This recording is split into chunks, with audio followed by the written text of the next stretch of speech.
What is up, everybody? Welcome to another live Pin the Gas podcast. I know you guys see me all the time, right? But listen, this podcast is sponsored by Bison. Are you a track day junkie or a road racer or just a street guy that's looking to get a leather suit? Don't buy an off-the-rack suit. Look no further than Bison. You can get a full custom suit, any color, any designs you want. You can also get gloves to match, a chest protector, your undersuit. It's a one-stop shop. They are simply the most amazing people you're going to meet on this planet. Robert and Tasha Lackey from Bison. So what are you waiting on? Let's go join the herd. I joined the herd, and you can use this discount code PINTHEGAS 2024 and receive all 10% off all your Bison clothes, which is proper mega, as all my mates over there in the UK, like my mate Keo right here, right. So yes, listen, Keo Walker, RD Racing, BSB GP2 class. Welcome, mate. Yeah, thanks for having me. Bro, it's an absolute honor to have you on the podcast. I know we don't have long because it's late over there. So listen, let's just jump right into it. Keo, I want to take it from the very beginning when you first got your very first motorcycle. So when I was about 7, I started off with mini motos. My dad took me to go to a go-kart track to go and try a mini moto to test ride it, and then we ended up getting a bike for a year. And then I was on a Pliny 110 for a year, or Pliny 50 for a year, and then after that we kind of just started racing from there and just kept buying bikes and just kept going, and then got faster, started finally getting podiums on the bikes, and then ended up in my second last year. I got second in the junior and the lightweight category, and then my last year I won the junior and the lightweight category just before I went to go and move up to big bikes. I'd done mini motos since I was 7 till I was 12, and I pretty much just went through all the ranks pretty much. That and then you found your way onto R&D racing, right? But we'll get into that. So I want to take it back. Did you always know you was going to be a legend? Yeah, pretty much. Yeah. Yeah, I love it, Keo. Yes, that's what I was waiting for. Yes, absolutely. I knew I was going to be a legend. So motorcycles, is that something that you loved as a little kid, and that's something you always wanted to do? Yeah, I always wanted to ride bikes, and then. My dad used to race bikes, and then he stopped for a few years when I was born, and then he kind of started back up when I got older. After I'd been racing for a while, and he started racing again, and then he's pretty much just got me into it since then. So who's faster, you or your dad? I'm faster now. You probably always were faster when you was like 8 or 9. You was probably faster, right? Yeah. Yeah, I love it, dude. Let's go. And look, we got another legend in the house, and you guys are well know who this guy is. It's my mate, Jake Marsh, baby. What is up, Keo the legend? That's right. And then we got Lorraine Walker, a great way to start racing and become a legend. Absolutely, Lorraine, you hit it right on the head. Keo's an absolute. And listen, we got RD in the house. Keo has been mega from when we met at Bimmies. I didn't want to mess that up because I did it yesterday in the Team Green Cup. Yeah, it's awesome, man. So starting racing, getting into mini moto, winning, right? And then moving up, right? So how did you meet Jake Marsh, right? And how did the whole R&D thing come together? Pretty much after I stopped my motos, we went to go move up, but then the 125s were kind of, everyone was stopping to ride them because they were kind of going out of fashion really, and everyone stopped riding them. So then we heard about a 300 class at BMC. That was the only place I was going to be able to ride at 12. So we went down there. I done my race license at Brands Hatch for my first ever big bike track, and then I pretty much just loved it from there. And then I was in BMC, and then I was in the junior teens 300 class, which is just under is like 12-year-olds, and the bikes were just restricted to 28 horsepower, which it felt fast then, but now it's It's not a lot at all. Those bikes they're meant for one thing, to teach you corner speed. Yeah. Because they have no power to get out of its own way. So it's all that racer line, the corner speed, trail braking, all that good. Proper way to ride. That's what I tell everybody. It's people that are starting in motorcycles, even if you have 6 years experience, I tell everybody, man, buy 300 or 400 and take it to the track. And they're like, oh man, 300, I'm too fast for that. I'll do that 400. And I'm like, all right, hold up, Mr. Valentino Rossi. If you're so fast already, right? I could take you down to the track and put you up with my man, the lap slayer, AV Dreyer, right? He just won the 2023, or Finn, right? Or even you guys, and we'll see how fast you are on his 400 or 300. I always tell people that, you got to put your ego to the side when it comes to smaller bikes. Yeah, it was an amazing bike to ride, and then I started getting faster quite quickly, and then I think I got my elbow down on the big bike for the first time on like my third ever race weekend on a big bike. So tell me about that, right? Because I said this on Jake's. Every time I get my elbow down, it's followed by my shoulder, my back, and I'm like, well, there goes my bike, right? So I haven't properly ever drug my elbow, knees, yeah, no problem. But that's a thing of the past now, right? Yeah. Unless you're just getting into motorcycles, and of course that's what you want to do. But now everybody wants to drag their elbow. Yeah. So what was it like the first time you touched down on the elbow?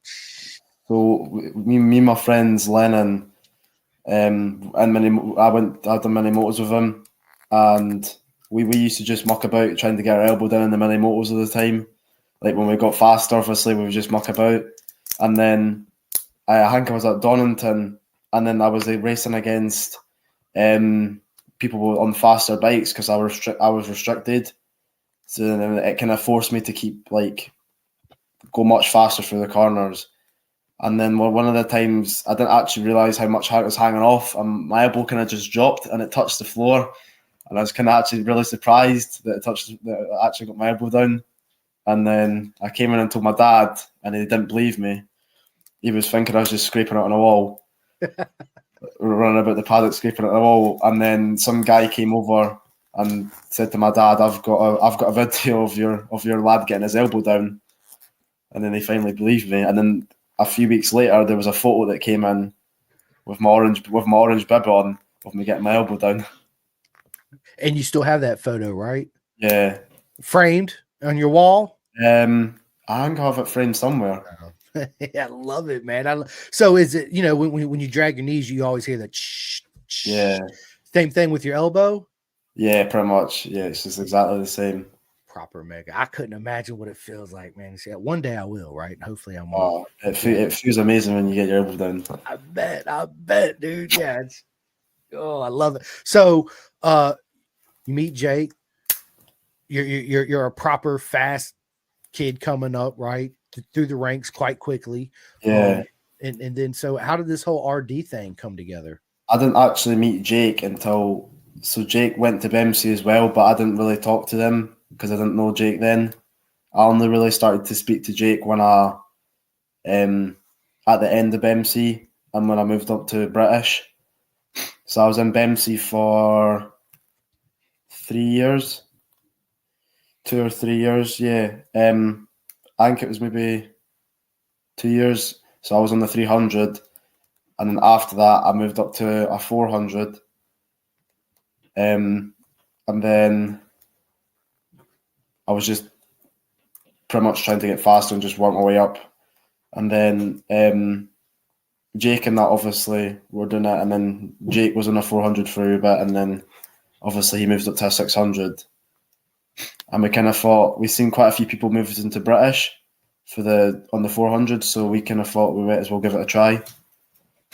And then pretty much just started from there, and then we went to our first British round, and it was probably just great to just even be at the British. Facts, man. It's and it's a lot different coming from club level racing to BSB level, right? The times are different. Yeah. You're on a proper schedule, right? Yeah. I'm sure did that take a little while to get used to, or did you guys? it's kind of everything's got its like place to be, so everything gets put in a certain place. And then at the club racing, you kind of just like do whatever you want. But when you go to the British, it's obviously a lot stricter, and you kind of get told where to go and what times you've got to be there, and all your certain stuff you need to do at certain times. Yep. That's right. You can only change. You can only get you. Well, here in Moto America, whatever class you're in, you have a certain schedule to take your tires to get them changed, right? Stuff like that. Is that the same over there in BSB? Tires isn't like that. We could just go and get tires whenever we want, but we've got schedules for getting the bikes like scrutineered and checked before we go racing. So we've got a time slot for our bikes to get scrutineered. And that's about it. We've also we get tire stickers and everything as well, just to restrict the amount of tires we use, obviously, to make it more fair. Yep. No, and Moto America, we get the stickers too that we put on our because that's what we run, and then the Moto America guys will come by and scan the stickers and make sure match it up to the sheet and all that stuff that goes along with it. So yeah, it's yeah. So was you getting into BSB your first year? Was you nervous at all? Like knowing like, oh my God, I'm on I'm on the scene, right? At first, I was a bit nervous because I've never sat on the grid before. Because at club racing, you obviously just go on the grid by yourself and you just go off and do your warm up laps and everything. But at British, you actually stop. Even in that class, you didn't stop for very long, but you still stopped in the grid, and it was just a total different experience, really. But it was amazing. Absolutely proper amazing, right? Yeah, I couldn't imagine, man. I know when I was there at Cadwell Park, it was an absolute dream to be there, and then get to actually be on the grid with the Superbike guys was just mind blown, right? It was, I couldn't imagine lining up on the grid for your first time, seeing everybody. But you know what, Keo, is you belong there. You belong here, so, and you're a legend. You know that, yeah. We already established that. And look, Lorraine said, "How many orange bibs ever get their elbow down?" Right. And then Peter says, "Keo's dad, Clint Walker, is the main reason why I'm so skint. It's his fault we ended up at BSB." Well, good job, Clint. Yay, let's go. That's awesome, man. And so I assume your team's a pretty much father and son team too, like your dad's there at the races with you all the time. Yeah, it's pretty much, our team was like pretty much just a family team. When I was in junior super sport, it was just me, my dad, my mum, my brother, and then it was pretty much just us four trying to race at the British, really. Yeah. And so how old's your brother? My brother is 23. Oh, nice. So he's older than you are. Yeah, quite a bit older. So I already know the answer to this, but I'm gonna go ahead and ask it anyway. Are you faster than your brother? Yeah, my brother used to race mini motos and some supermoto stuff when we were younger, but he kind of stopped that. He wasn't really interested in that. He's interested in more like car stuff and everything. Yeah, and I kind of just stuck to the bikes because I had nothing really else to do. Well, I mean, for me personally, when I try to tell people my love and passion for bikes started at such a young age, like I didn't realize it, right? I was just 3 and 4 years old. People would go look for me, and I'm out there next to the motorcycle trying to climb on it. And that's where it all started for me. And my dad used to take me riding and stuff. But from that day forward, they've been nothing but everything in my life, really. I mean, that's all I've ever been into. Of course, growing up, you'd play other sports like soccer and basketball and all that. But when it come time to ride, I wasn't interested in go-karts. Like, I'd be like, yeah, I'll ride your go-kart. Let's go have fun. And the whole time I was like, I'd rather be on 2 wheels than the go-kart, right? Don't get me wrong, they're fun, but it's just it's you're either in the cars or in the bikes, one or the other. That's kind of what I take from it. People that I talk to anyway. Yeah. So being in BSB, man, let's talk about 2023. How'd your season go? So 2023 was quite a tough year because I had a couple crashes at the start of the year, and then we had a couple I had a good qualifying in the wet at Donington before it got resurfaced, And then I ended up third my first time on it, on the front row, and it was just amazing because I had a few crashes in the wet, and then I finally started to find my feet again, and then I started getting quite fast in the wet, and then I just started kind of working my way further up the grid, and then just trying to get decent finishes. Yeah, it's better to start not slow, but not feel like I got to be at the front right now. I got to be at the front right now, right? You need to find your own, come into your own skin. And the most important thing is, like I tell everybody, you got to have what? You got to have fun. Because if you're not having fun, then what's the point? And a happy rider is a fast rider. Fast, 110%. It is. And so, Lorraine, let's see. We got Lorraine says he does belong there for sure. Absolutely, he does. And then she also says, "Hey, we're all skint." LOL. It's awesome. I love it. I love it. So, your first season, Donington. What was your best race that year? My first season in BSB. I think that's where my best time at Donington for my first year in British was that my first year I got on the front row of the grid in the wet after I'd had a few crashes in the wet because I just had a few bad luck. I just pretty much had quite bad luck then. And then I finally got on the front row of the grid, and then I started to just work my way up from there. And then I just got faster as I go, pretty much. Right. And look, we got Chloe Jones in the house. What is up, Chloe? And my man Simon Boldani. Simone, he's a good mate of mine. He's out there in Australia, and he races too. He's an absolute legend. But yeah, it's awesome to have everybody watching. This is good stuff. So, and then my buddy Aaron from California said, "Let's go." Do you see the comments up on your screen? Yeah, I could see them. Yeah. All right. Good. So, what's your favorite track, Keo? I don't actually know. I've got quite a few. I've got a few favorite tracks. Probably, Knock Hill. Obviously, I've always loved Knock Hill. It's just been a track that I always wanted to ride on a big bike.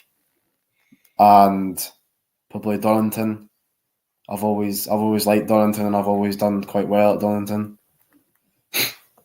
Yeah, I like Donington. I like the way Donington flows. It's got a good flow to it. Yeah. It really does. Knock Hill. I've never been to Knock Hill. Seen it on TV. The only place I've been out there is Cadwell Park, and you already know, Keo. That's my favorite track in the world is Cadwell Park. So let me ask you this: would you ever consider doing the TT or the Northwest 200 or Oliver's Mount or anything like that? Yeah, I've always wanted to kind of do like road racing as well. I don't know if my mum and dad would be too keen about it, but I already know what my mom would say, and I'm pretty sure I already know what your mom would say. No, absolutely not. But man, to me, everybody knows too, the TT is my favorite. It's the most beautiful thing you're ever going to see in your life, right? Look, she said, no, I knew it, right? My mom would say the same thing. My wife would say the same thing too. But yeah, it's always something that, have you ever been to the TT? No, I've been over to the Isle of Man before picking up, my first 300 actually. I bought over in the Isle of Man, and then we just went around the whole island, me and my dad. We've been planning to go to the northwest of the TT, but we've just been so busy with the racing. Yeah. It's just constant all the time. That's right. And are you still in school? No, that's me just finished my exams now. That's me leaving school to go to college. What are you going to do in college? I'm meant to be doing mechanical engineering. Nice. So, 2023, the whole season, how would you rate your season? 2023 would probably be like, out of 10, they'd be like a 4 or 5. It wasn't my best season. It was just like a learning season pretty much. So Right, it but was you pretty much, got on the front row. I mean, come on, man. You got to go a little further than yeah. that. I'd say a 7, 8. I mean, let's just be honest, right? It'd be everybody's dream to show up the first time and be on the front row. And I couldn't imagine what you felt. You was like, yes, let's go, right? Yeah. So Yeah. let's move forward to 2024. So What's going on? What's going on in how 24? we got into it, we were meant to be. I was at. I got asked to ride a bike last year, an R7 at the Scottish, from one of my sponsors, GSG Performance. They built an R7, and then they asked me if I would ride it for them, a brand new one. And then as soon as I jumped on it, I was instantly fast on it, and I ended up winning on it. As soon as I jumped on it, it was amazing bike to ride, to learn. It was just amazing to just jump on new bikes and just learn them and eventually get fast in them. And then we eventually bought it off them, and then I done a few more races and then won more stuff at the Scottish. And then we were planning to use that R7 for the British, but then they never brought out the rules for it like fast enough. So we decided, and then Pete obviously offered us a ride to ride Jake's old bike, and then my dad asked me if I'd rather go back to club racing or race the R7 or go on GP2.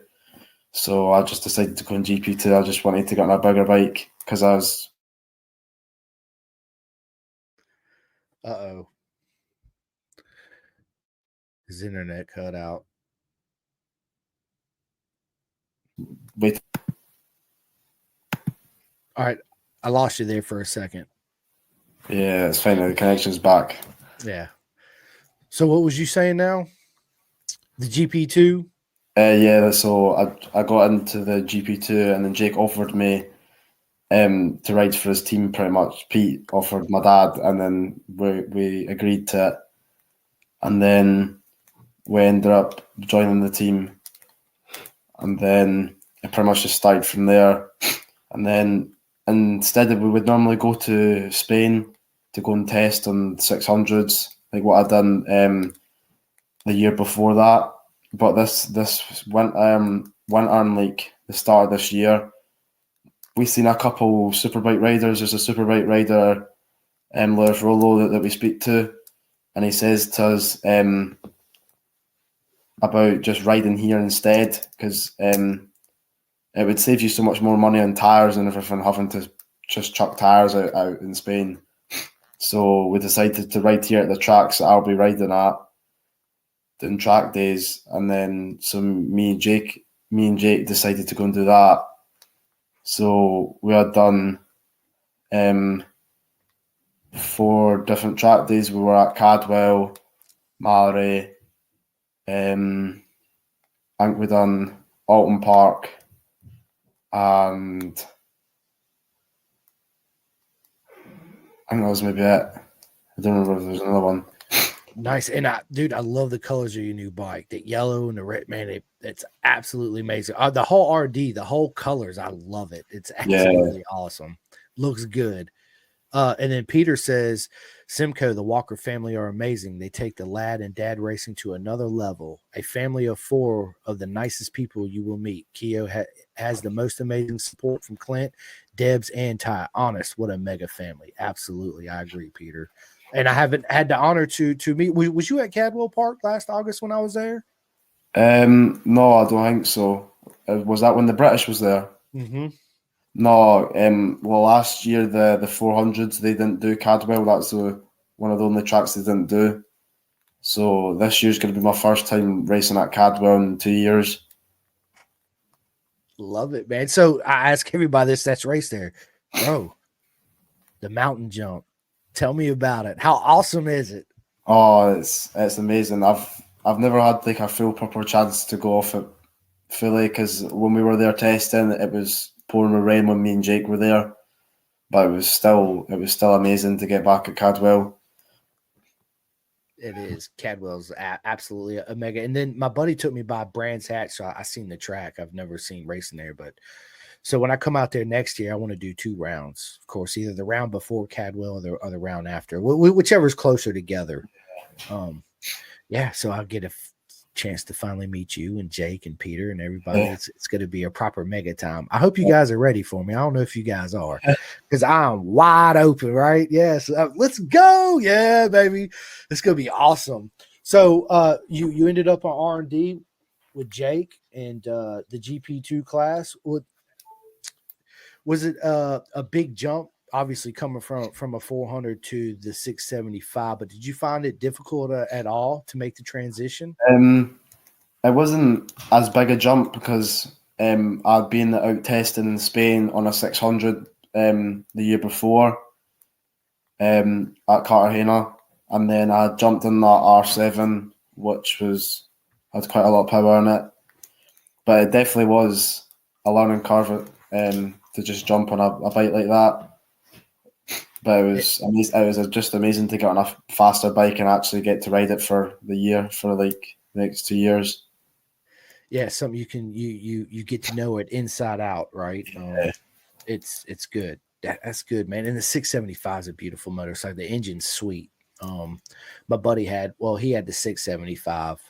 I haven't rode a 765, but man, I love the GP2 class. And everybody asks me out here, what's the difference between GP2 class and the Super Sport class? And then, of course, I got to tell them, right? But from my understanding, they're getting away from the GP2 class. I think so, because the last few years there's been a lot less people interested in it. So it hasn't been confirmed yet, but the class could possibly be getting. They could be possibly getting rid of the GP2 class and just running just the full Super Sport class. Yeah. What about the baggers? Would you ever race a bagger like we do here in America? A bagger? Yeah, I bet like the Harley Davidsons and the Indians. Yeah. We call them baggers, right? Because they got the saddlebags on them. Yeah. You know, us Americans again. Yeah. I actually would have wanted a shot with them. I see them on Instagram all the time. They actually look quite fun. Oh man, they're running super sport times. Are they? Yes. They look fast, like properly fast when I watched them. And they're full blown super bikes. I mean, there's no expense spared. It's absolute. Dude, they got Olin suspension, Brembo front brake. It's absolutely crazy. It is. Their swing arm alone on some of those, I'm sure is probably every bit of 30, 40 grand. I mean, it's a high class, but it's honestly over here, it's our only really factory team that we have is the Harley Davidson in the Indian class. And from my understanding, you guys are supposed to be getting some bagger class racing too in the future, which would be awesome. Could you imagine a bagger coming at Cadwell Park? I know. Taking that jump, right? Yeah, that'd be insane. And they're loud. Oh my God. And they sound so good. But yes, dude, this is awesome. And obviously, dude, the TT's going on, Keo, right? So have you been watching it? I've not actually watched it yet. I've been planning to watch it when it's on.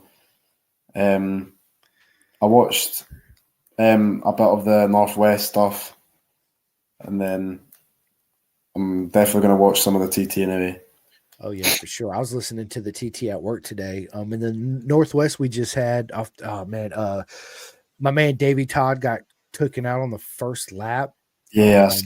Yeah, and then Glenn Irvin, right? He got the triple. Yeah, I mean, right. And then, dude, what a race season has been in BSB, right? Do you particularly have any favorite BSB rider? When we're actually at the BSB, we don't actually watch much of the actual superbike races. When you first join BSB, you think it's going to be amazing because you just get to watch the superbikes for free. But then after being in it for a year, you kind of just forget it's even on. Sometimes you would go and watch it. Me and my friends, we would go and have a look at them, but we wouldn't actually go out of our way to go and watch them sometimes because you're so used to just being there and being around them all the time. It's just normal. Yeah. Yeah, I don't watch when I go to Moto America. I watch the races. I mean, I got a lot of friends that race in Moto America, but I'm too busy in the paddock doing this, flapping my gums, what I'm doing right now, right? Because I can always watch the race after, right? Yeah, And I'm there, so I hear it and I see it on the teleprompter, and yeah. my friends out there be like, "Woo, let's go!" Just stop in the middle, and people are looking at me like, "Who is this guy over here?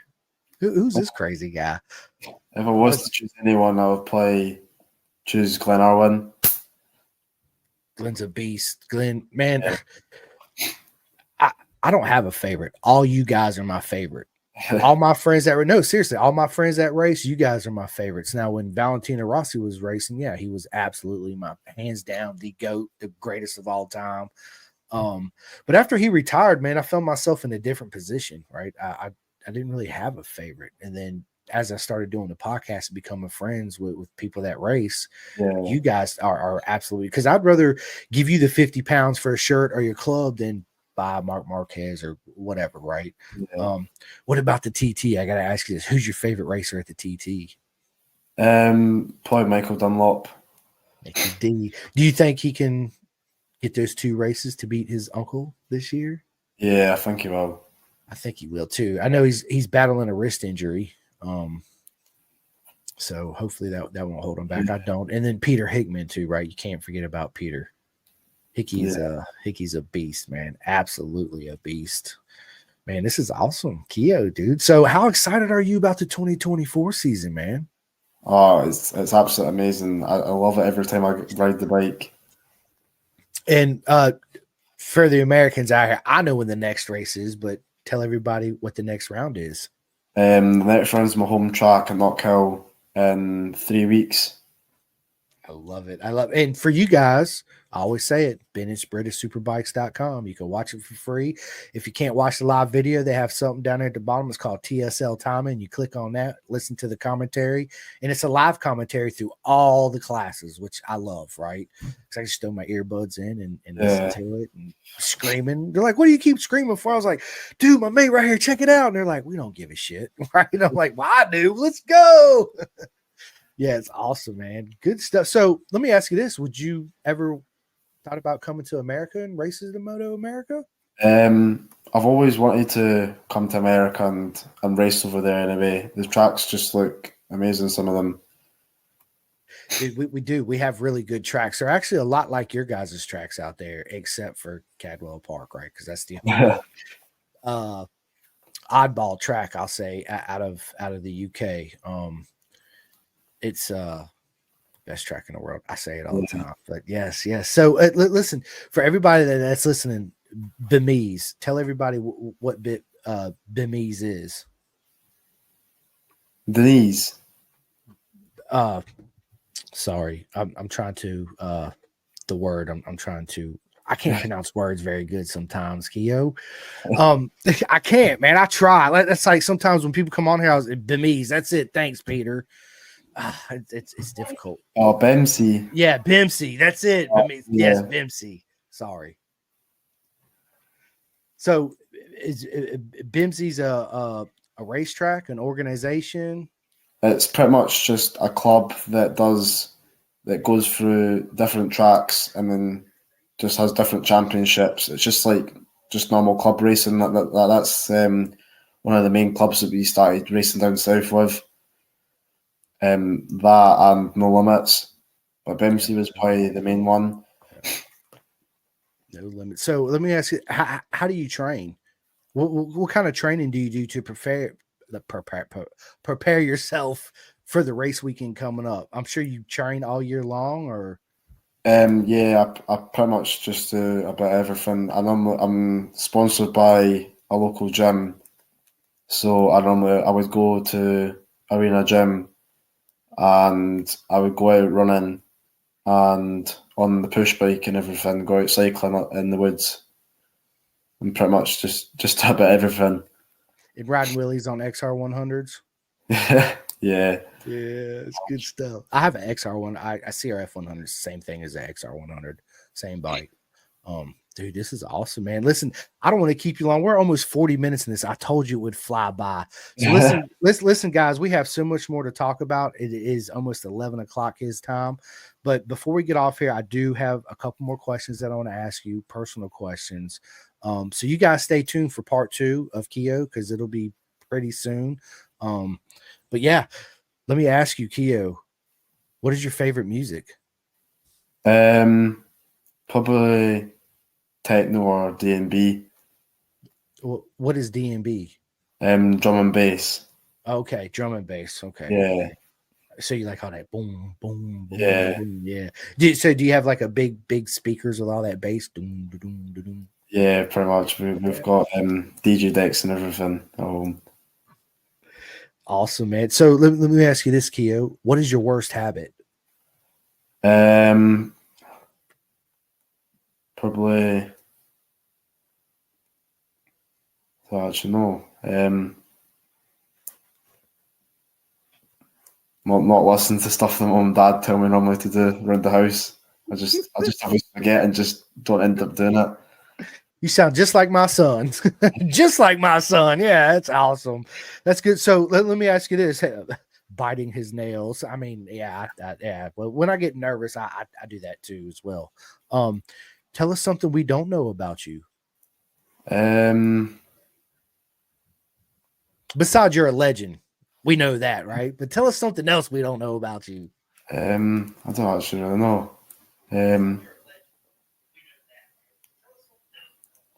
I can't really think of anything. Okay. We'll come back to that question. Yeah. Or we'll save that one. Let me start right here because we'll save that one for the next time. Yeah. That's awesome. So let me ask you this. If you can invite 3 people in the world to any track day, what 3 people are you going to invite? And they could be anybody. It could be Valentino Rossi, John McGinnis, whoever. Probably Marc Marquez, Pedro Acosta. Baby Jesus, let's go. Danny Pedrosa. Danny, dude, the samurai, right, dude? Listen, every time Danny shows up to a MotoGP race and just absolutely kills all the other K-Team and gas riders, I was like, bro, you're making them look bad. Slow down, Danny, slow down, right? That's awesome. Listen, Peter Marsh's got one, dude. He says, what's your dad's favorite song, Keo? I don't actually know what my dad's favorite song is. He kind of listens to just about everything. Sometimes he'd be listening to like techno music, and then sometimes he'd be listening to like some random music. I don't even know. That's awesome. Lorraine says you can talk to anyone, so you sound a lot like me. Like I can talk to anybody, strangers, and you guys already know. One of my favorite sayings is none of us are strangers. We're just friends that haven't met yet. Yeah, for real. That's honest to God. He says 500 miles. Yeah, that's the song that they always play at the racing. There it is. That's good stuff, man. Good stuff. All right. So do you listen to any audiobooks or read? We listen to some podcasts, Chasing the Racing.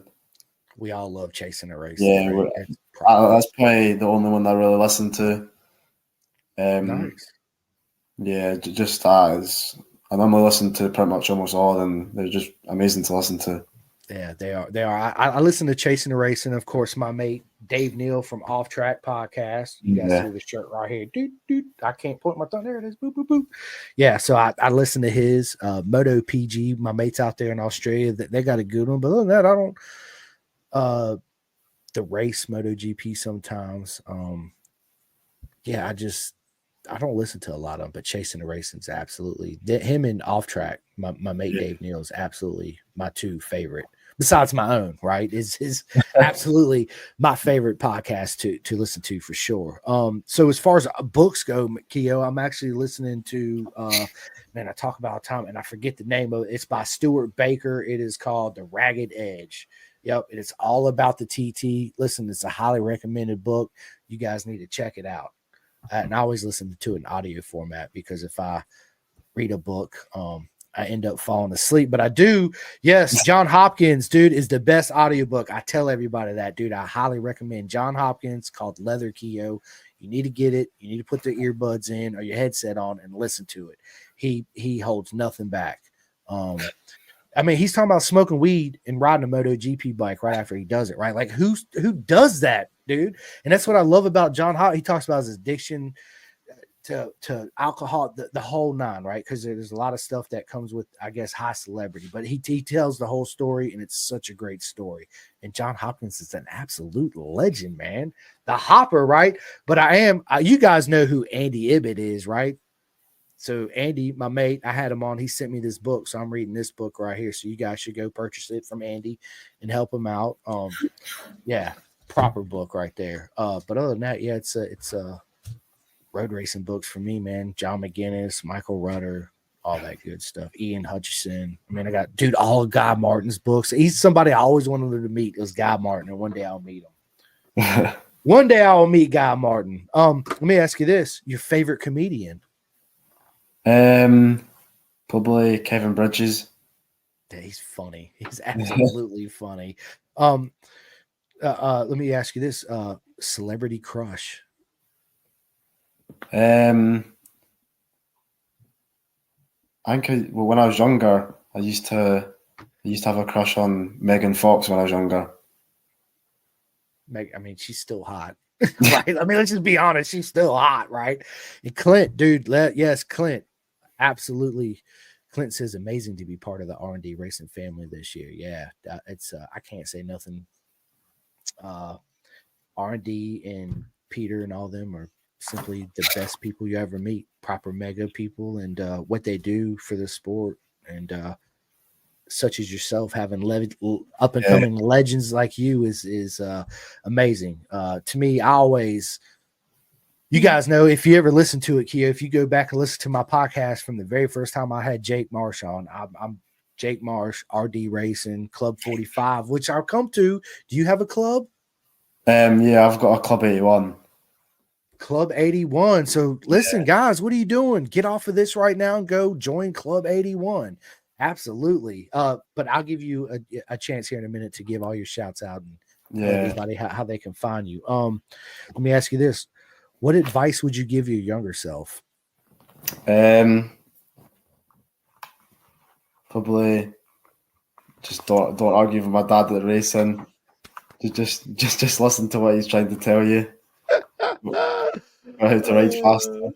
Right. Yeah. Well, one day when you have a child, you'll totally understand, because I didn't understand it and I thought I knew everything. And once I had a kid, I quite often called my parents, say, I'm sorry. They're like, for what? And I'm like, blah, blah, blah. They're like, oh, it's okay, but we told you so, right? Yeah. Facts. That's a fact right there. Look, Clint said, finally. I love it, dude. Good stuff, man. So listen, we're approaching 45 minutes. I know it's late where you are. It's been an absolute honor to have you on. I got one more question before we get off here, and then I'll let you give all your shout outs, but I need you to stay on with me for like a minute once the podcast's in, okay? Let me ask you this. I ask everybody this. What is after racing? What's life after racing, Keo? Pretty much just go out with Jake and just go meet everyone else. But okay, do you plan on do you have a certain job you're going to fall back on? Obviously, you said mechanical engineer, right? Yeah, probably mechanical engineering or a joiner. Nice. But would you like to still be fully involved in the paddock somehow? Oh yeah, definitely. Like even being a mechanical engineer in like a race team or anything, just anything to do with racing, pretty much. That's right, absolutely. And I'm gonna ask you one more question. Who's the most famous person you have in your telephone? I don't actually know. I don't know if I've got much people. Oh, you got somebody. Probably. Should have said your dad. Or Peter Marsh said me. That's what I was thinking too.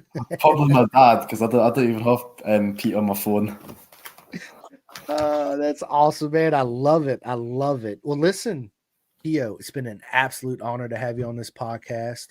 Before we get off here, give all your shout out, man. Tell everybody where they can find you on social media, where they can go join that club. On my Instagram, it's Keo Walker Racing. Same for my Facebook. And I just want to say thanks to all my sponsors, Kokoshi, Signco, GSG, Martinware Electrical, Arena Gym, RD Racing, obviously, and Fine Ladder Foods. Just thanks for all the support for the whole year and over all the years of me racing. I love it. I love it. So again, guys, what are you doing? Go join the club. If you have any issues finding them, just hit me up. I'll put you in direct contact and we'll get you signed up. He's an absolute proper legend, up and coming, along with Jake Marsh. And it's an honor to have you on this podcast. Can't wait for part 2. But yeah, so before we get off here, I got to give my shout outs. Big shout out to Bison. Don't buy an off the rack suit. Look up Bison. They're on Facebook, Instagram, TikTok, all that. Pin to Gas 2024. Get you 10% off of everything. The Clothing Kings. Big shout out to my man Martin at the Clothing Kings. You can go to theclothingkings.co.uk and get all your Pin to Gas merch, beanie hats, hats, jackets, t-shirts, everything and anything you can think of. So thank you guys so much at the Clothing Kings. They are absolutely amazing. And you guys already know what I'm getting ready to say. Big shout out to RD Racing and my man Jake Marsh. Go and sign up for Club 45. You guys know the deal. Sign up for Keo's too. Dude, big shout out to SFL Mini GP, BSB Barmy Army. Have you met Shane yet from BSB Barmy Army? Yeah, me and Jake we're speaking to him at Donington Park. Yeah, he's proper, man. I can't wait to come out there and hang out with all you guys. It's going to be a lot of pints are going to be drunk. Well, maybe not you guys, but us for sure. Yeah, right. It's going to be a proper time. Tell your dad, thank you so much. Thank you, Clit, so much for messaging me to make this happen. You're proper mega. Again, thank you guys for watching. If you have not yet, go to all my social media, go to YouTube and all that, like and subscribe. It really helps me out a lot. And I appreciate everybody. It used to do a heart emoji, man. I did this big update. I had this update, and now, it won't do my heart emoji no more, but I can still do it like this. So it's still all good, right? But Keo, absolute legend. Thank you so much. It's been an honor to have you on the podcast, and can't wait for part 2, 3, 4, 5, 6, 7, and 8. So you guys stay tuned because more story is coming, and we still have a whole lot to talk about and get into. But yeah, thank you guys for watching. Clint, Lorraine, Marsha, Jimmy, of course, Peter, of course, my man Jake, so many, Debbie. Thank you guys so much. You guys are absolute. I try to give a shout out to everybody that I watch too, right? So Keo, smile. Yeah, there it is. Let's go. Good, man. I'm going to be watching and cheering for you, right? So listen, guys, BSB, BritishSuperbikes.com. Go check them out. 3 weeks. Knock Hill Racing. It's a proper mega track. Knock Hill is an awesome track. So you guys stay tuned for part 2. Peter Marsh, absolute legend, right? Until next time, I will see you guys soon. And for those that are be going to Road America this weekend coming up, yours truly will be there. And yeah, I can't wait to see you guys. Until then, peace. I don't know why I just did.